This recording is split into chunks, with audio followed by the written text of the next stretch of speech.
हम यहाँ पर उत्तरी हरियाणा राइस मिलर्स एसोसिएशन को रिप्रेजेंट करते हैं। इस एसोसिएशन में मेनली 3 जिलों के राइस मिलर्स हैं, अंबाला, यमुनानगर और पंचकूला। इन तीनों जिलों के 500 से ज्यादा राइस मिलर्स हैं। जैसा कि कागा साहब ने कहा कि ये हमारी पहली प्रेस कॉन्फ्रेंस है, तो मैं एक बार अपने राइस मिलर भाइयों से कहूंगा कि देखिए, मीडिया का जो है एक बहुत ही मजबूत और एक इम्पोर्टेंट रोल रहा है किसी भी चीज को सही दिशा देने के लिए या सही जगह पहुंचाने के लिए। मीडिया हमारा एक चौथा स्तंभ माना जाता है। तो मैं अपने राइस मिलर भाइयों से एक रिक्वेस्ट करूंगा, एक बार जोरदार तालियां लगा के मीडिया का अभिनंदन किया जाए।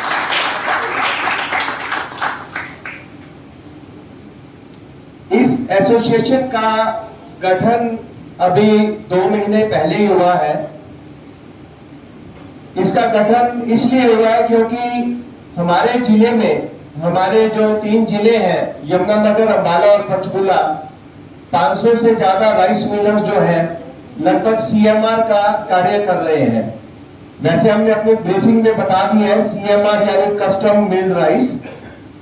बिल्कुल संक्षिप्त में इसमें क्या होता है कि सरकारी खरीद एजेंसियां हमें धान यानी पैडी उपलब्ध करवाती हैं और वो हम राइस मिलर्स को उसकी मिलिंग करके, शेलिंग करके चावल के रूप में सरकारी खरीद एजेंसियों और एफसीआई को देना होता है।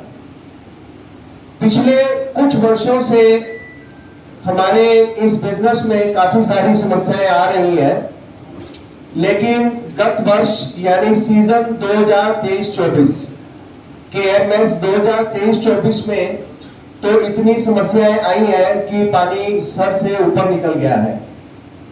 इसलिए हम आज सब एकत्रित हुए हैं आपके थ्रू। हमारी बात सरकारी खरीद एजेंसियां जैसे कि food and supply, HAFED, HWC व सरकार तक हमारी बात पहुंचाने के लिए ये प्रेस कॉन्फ्रेंस इसलिए भी जरूरी है कि अगर जो परेशानियां हमें आ रही है उसका समाधान नहीं हुआ तो हमारे लिए आगे वाले सीजनों में काम करना बहुत मुश्किल है। और ये खाली मुश्किल हमारे लिए ही नहीं है, 500 से ज्यादा राइस मिलर्स मतलब कम से कम 1 लाख लोगों की वर्कफोर्स है। जो स्टाफ, वर्कर्स और लेबर मिला के कम से कम 1 लाख से ज्यादा लोग हमारे साथ जुड़े हुए हैं, जो इस काम को कई सालों से निभा रहे हैं। तो अगर कोई परेशानी आती है तो ये खाली राइस मिलर्स की परेशानी नहीं है, हमारे साथ 1 लाख से ज्यादा जो वर्कफोर्स है ये उनके लिए भी बहुत ज्यादा दिक्कत की बात है।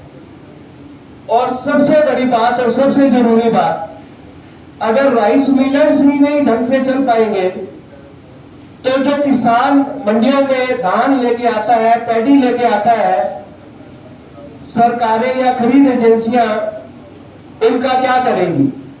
तो हमारे तीनों जिलों के मिला के लगभग 2 लाख से ज्यादा किसान हैं। तो अगर हमारे इस बिजनेस को, हमारी ट्रेड को कोई तकलीफ आती है तो वो तकलीफ सिर्फ हमारी नहीं है, वो तकलीफ उन 2 लाख किसानों की है जो दिन रात अपनी मेहनत मजदूरी करके 3-3, 4-4 महीने के बाद सोचता है कि मैं मंडी में फसल लेके आऊंगा और मेरी फसल सही तरीके से उसका निपटारा होगा। ये परेशानी उन सब वर्कफोर्स की है, उसमें मुनीम है, मुंशी है, मेंटेनेंस के लोग हैं, मिस्त्री है, लेबर के लोग हैं, मैनेजर्स हैं, अकाउंटेंट्स हैं। तो बस यही है कि हमारा मीडिया साथियों के ऊपर बहुत ज्यादा भरोसा है। मैं उम्मीद करता हूं कि आपके जरिए हमारी जो समस्याएं हैं वो उनको सही दिशा और सही स्थान तक पहुंचाई जाएंगी। अब मैं रिक्वेस्ट करूंगा हमारे चेयरमैन साहब श्री सतपाल गुप्ता जी से, वो जो हमारी मुख्य समस्याएं हैं उनके बारे में आपको अवगत कराएंगे। धन्यवाद।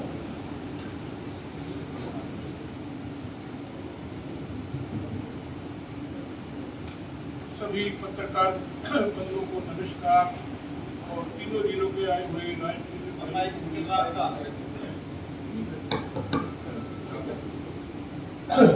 जैसे विकास जी ने बताया है कि लाखों मजदूर मंडी में 8 टीपी जितने हैं उनके पास भी जितना वर्कर है वो भी सारा फालतू हो जाएगा। एग्रो बेस इंडस्ट्री है, ये हमारी हरियाणा में सबसे बड़ी इंडस्ट्री है। ये इंडस्ट्री आज डूबने के कगार पे खड़ी है।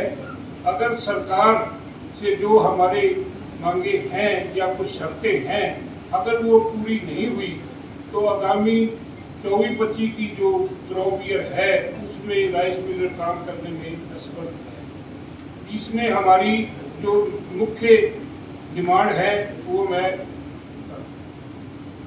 सबसे पहले तो स्पेस की प्रॉब्लम है। आज के दिन भी 23-24 का जो राइस है उसमें 2.5 लाख MT चावल अभी पेंडिंग है, उसके लिए भी सरकार के पास कोई स्पेस नहीं है। स्पेस ना होने की वजह से राइस मिल को 60 से 75 हज़ार रुपये पर कार्डिंग का नुकसान हुआ है। जैसे कि चावल जो 14% का मॉइस्चर का लगता है वो 10% पे लगा। लेबरें बहुत महंगी होगी, बिजली की बिल्कुल भरे मेंटेनेंस होगी, जो इतना खर्चा भयानक पड़ा है इस साल से बहुत ज़्यादा नुकसान हमारा हुआ है। नंबर 2 पे है ड्राइज हमें जो है 17% की जो पैडी है वो सरकार मंडियों से परचेज करती है और 14% पे हमारा राइस FCI में जाता है थ्रू एजेंसी, क्योंकि चावल जो है वो गवर्नमेंट एजेंसी का है, मिलर का नहीं है, उन्हीं के नाम से लगता है, हम मीडिया होते हैं ऐसे। तो उसके अंदर भारत सरकार ने अब जब बिल चावल जिन मिलों का लग लिया, जब बिल की डिमांड की गई तो उन्होंने कहा हम 0.5% राइस देंगे, जबकि हमारी पॉलिसी में एग्रीमेंट में बिल्कुल बार बार क्लियर लिखा हुआ है कोई राइस 1% आपको मिले। तो ये हमारे साथ अनजस्टिस जो है वो एजेंसियाँ कर रही हैं। ये हमारी जो ड्राइज है 23-24 की वो हमें 1% मिलनी चाहिए। उसके बाद ईल्ड जो आज 20-25 साल से जो पैडी आ रही थी पहले उसकी वैरायटी कुछ और थी और आज की जो वैरायटी है वो टोटल हाइब्रिड होती है। जैसे कि PR 126, 7301, 7501, इनकी जो ईल्ड है वो 62 से ऊपर नहीं आ रही, जबकि सरकार जो है वो 67 मांगती है। हम सरकार से ये डिमांड है हमारी कि भी वो एक कमेटी बना दे, बेशक इसकी ईल्ड निकाल दे, जो ईल्ड आए 62 हम देने के लिए तैयार हैं अगर हमारे से काम करवाना है। जो ब्रोकन है, ब्रोकन जो हाईब्रिड में है वो 35 से 40% है। हमारी डिमांड ये है कि 25 की बजाय 35 ब्रोकन कर दिया जाए ताकि काम स्मूथली चल जाए। अनलोडिंग और स्टैकिंग पिछले 4 साल से हमारे एग्रीमेंट में पॉलिसी में लिखा हुआ है कि हम आपको अनलोडिंग और स्टैकिंग के पैसे देंगे।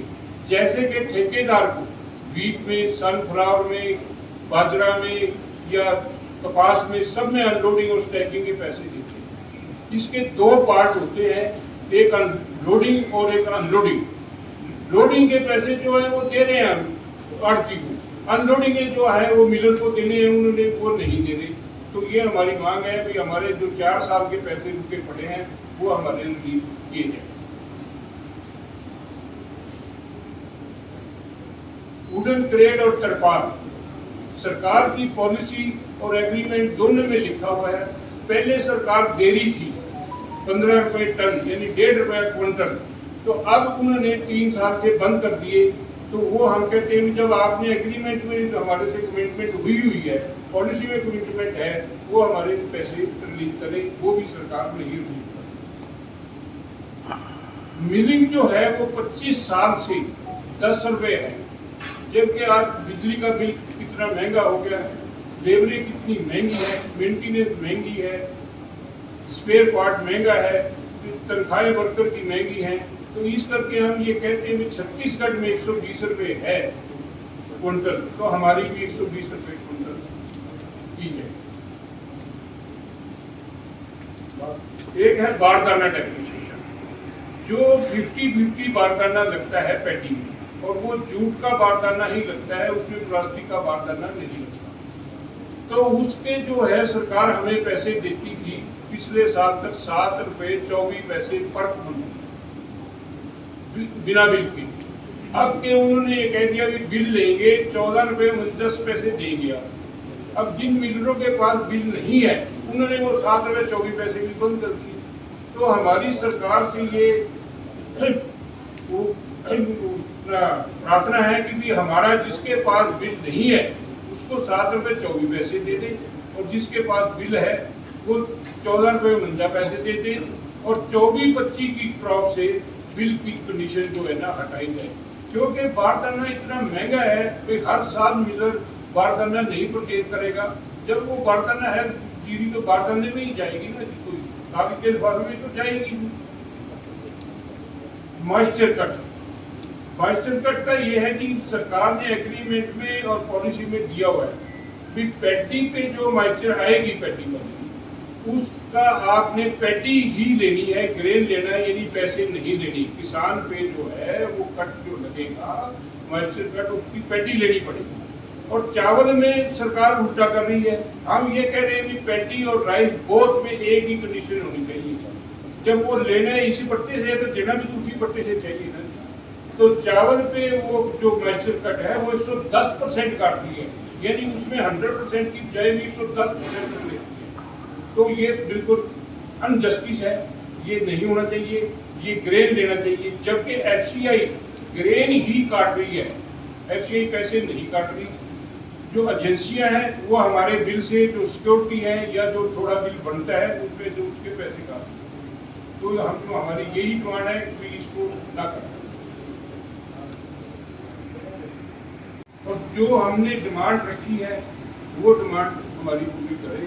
उसके बाद हम अपने राइस मिलर भाइयों की मीटिंग बुला के भी क्या करना है 24-25 में उसके बारे में फिर बात करें। तो इसके साथ ही मैं आप पत्रकार भाइयों का धन्यवाद करता हूँ। ये हमारी बात आपके माध्यम से सरकार तक पहुँचे। धन्यवाद। इसके साथ साथ मैं एक और बात आपको बताना चाहता हूँ, भारत सरकार ने हरियाणा सरकार को लेटर दी हुई है लिख के भी आप इसका जो है कॉस्ट शीट दिलवाएं। ये स्टेट जो हमारी पंजाब है उसके अंदर वो सारी चीज़ें मिल रही है ऑलरेडी, उन्होंने कॉस्ट शीट में दिलवाई हुई है। तो ये हरियाणा सरकार फूड एंड सप्लाई डिपार्टमेंट की कमी है कि इन्होंने उसको कॉस्ट शीट में नहीं दिलवाया। सर इसी में आपने कहा कि अभी 1 लाख लोग इससे प्रभावित होंगे, जो आपकी मांगे लंबित हैं इसको लेके, जो कि अभी इलेक्शन है अभी। हाँ जी। तो सरकार आपकी मांगे नहीं मानती है तो क्या आपकी स्ट्रेटजी रहेगी, और इसके अलावा फिर आपका सरकार के प्रति मतलब किस तरह का रवैया है जो आप रणनीति अख्तियार करेंगे आप? देखिए, अगर सरकार हमारी शर्तें नहीं मानती तो हम सैलर चलाने में असमर्थ हैं, हम पेटी नहीं उठाएंगे। सरकार अपनी पेटी जहाँ मर्जी रखे, परचेज करे, जो मर्जी करे। तो सरकार का विरोध करेंगे चुनाव में? नहीं, सरकार का तो नहीं करेंगे, हमने सरकार का क्यों विरोध करना है? इसका चुनाव से कोई लेना देना नहीं है, ना ही हम किसी सरकार का विरोध कर रहे हैं। हम तो अपने मुद्दे रख रहे हैं आगे कि अगर जो चीज हमारे पर्दे में ही नहीं है, कोई हमें दिख रहा है कि सामने मतलब कोई वाइबिलिटी नहीं है बिजनेस की, तो हम बिजनेस कर ही नहीं पाएंगे। ऐसा नहीं है कि हम करना नहीं चाहते, करना चाहते हैं इसीलिए तो बैठे हैं यहाँ पे। लेकिन जो कंडीशंस दिख रही है, उन कंडीशंस में राइस मिल चलाना एक किस्म से बिल्कुल नामुमकिन। जैसा कि चेयरमैन साहब ने बताया था, सबसे पहले तो स्पेस की दिक्कत है। जो काम पिछले सीजन का 31 मार्च 2024 में पूरा हो जाना चाहिए था, वो आज भी पेंडिंग है। लगभग 2.5 लाख मैट्रिक टन जो चावल है अभी भी राइस मिलर्स द्वारा देना पेंडिंग है, क्योंकि सरकार द्वारा पर्याप्त जगह नहीं दी गई। 2.5 लाख मैट्रिक टन तो पिछला है।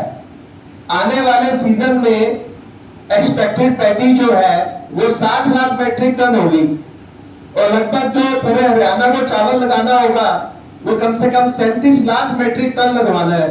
अभी तो पिछला ही 2.5 लाख मैट्रिक टन पेंडिंग है। और अगले सीजन का 37-38 लाख मेट्रिक टन लगाएंगे कहाँ पे? सरकार के पास जगह ही नहीं है बिल्कुल भी। नहीं, आपके पास जो स्पेस नहीं है तो अभी आप लोग कहाँ रख रहे हो? बारिश में कैसे मैनेज? वो अपने शहरों में जी उसकी कवर करते हैं जी, पॉली कवर लगाते हैं जी, गोडाउन बनाए हुए हैं शहरों में, गोडाउन में रखते हैं जी। हम बड़े परेशान है जी शहर वाले। अब देखो ना, जिन मिलर का चावल एक्सचेंज में जा लिया 100%, उनको अभी तक ट्रांसपोर्ट के पैसे नहीं दे रहे राइस के। सर, यदि आपकी मांगे नहीं मानी गई तो राइस मिल्स अगले सीजन में क्या खरीद एजेंसी से एग्रीमेंट नहीं करेंगे? नहीं करेंगे। नहीं करेंगे, बिल्कुल नहीं करेंगे।